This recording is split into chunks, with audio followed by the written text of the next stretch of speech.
When doing a strain gauge installation, do you need to take everything, including the kitchen sink? In reality, you need a few basic consumables. When you start your installation, you need to degrease. Typically isopropyl alcohol. It's relatively clean.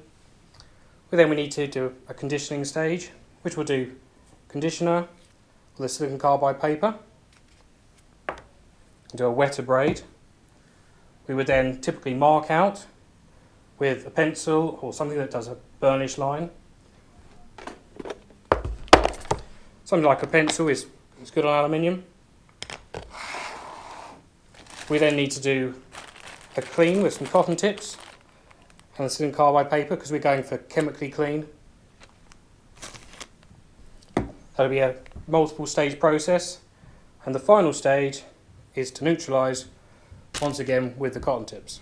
Adhesives don't like bonding to acidic surfaces, so you need to neutralise before you use the adhesive.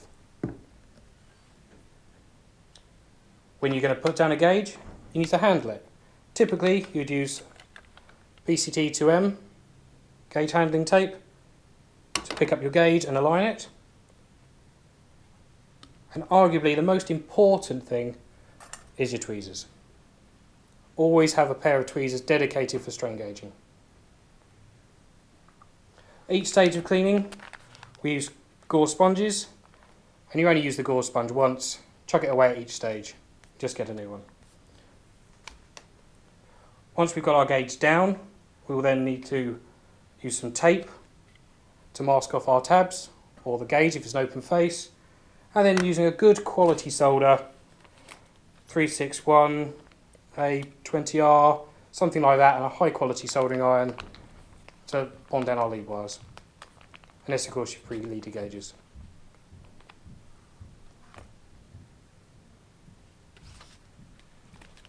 It's just an example of one of our smaller gauges, an 031 CE.